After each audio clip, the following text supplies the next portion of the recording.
All right, so I lied. I told you guys it was the last garden update. Usually that's because everything's dead by this time in the year. So essentially what I'm doing now is just finishing up the Stripey plant, one of the Cascum baccatum species, which means that it can grow fairly large, but it takes a long time to finish. They produce these beautiful striped, gnarly looking pods. Now, not everybody's pods are the same. This is my third year working with this variety, so I have been doing some amazing selective breeding, but man, I've been waiting 6 months for this plant to finish, and I'm just super happy with the way they're coming out.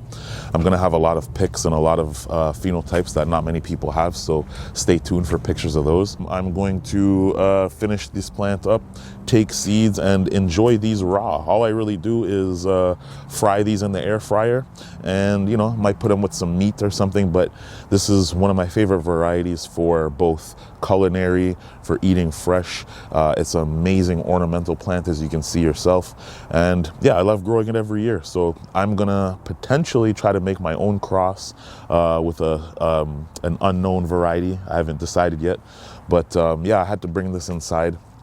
A couple things I learned about this plant this year, though, is that it does have tendency to have a lot of end blossom rot, as you can see. And what you can do to help combat that is add a little bit of calcium, magnesium, a little bit of calcium in the growth cycle will help combat that.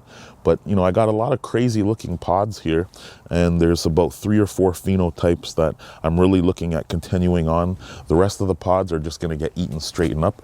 But man, I mean, when it comes down to the striping on these and the way the plant looks, I'm super happy. Some of these pods are thicker than others, and some of them have the shape that I want. It's all about selective breeding, man, and it's all about making your choices every year, taking the best pods and moving on to the next generation. So I'm super happy with the way this plant has produced. And when I say plant, I just mean this planter. There's actually several plants in here. There's probably 10 different plants in here, and I figured that was the good way to go, just simply because each pod doesn't produce very much and the growing season is super short. So let me know if you guys have experience with the Sugar Rush Peach Stripey. I might try going in on the regular Sugar Rush Peach variety as well, just to see the difference. But for now, man, I love working with the Stripey. This is my favorite plant still to work with. Very ornamental, very beautiful, but man, does it take long to produce these pods.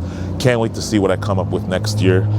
And yeah, man, I mean, as you can see, half of the pods aren't fully developed, but there are some interesting phenotypes. Now, I will show you something before I let you guys go. There's a couple of pods on here that are really cool to look at. When you're talking about the traditional shape of what I would want something to grow, that's very close to how a lot of the peach stripeys are growing now. But as you can see, I got some really gnarly ends and really gnarly tips on this. And a lot of the pods are actually growing with that. Some of the pods actually have this really crazy looking nail on the end, and it's like a little devil nail or something, or a tail. Once again, I have a lot of pods that are coming up to have this gnarled little tail on them, and this is one of the pods here that are really exciting, and I think I want to move ahead with this shape. So just so you guys can get a sneak preview, look at that pod, man. And I mean, I've seen a lot of people with Sugar Rush variations and their own shapes and phenotypes, but never have I seen anything that gnarled.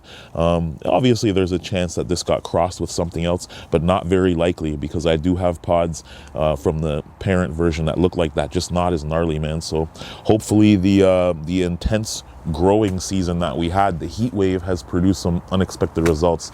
Thanks again for watching, and I'll see you guys next season, man. As you can see, everything's bare here, so we're just wrapping it up and we'll be back.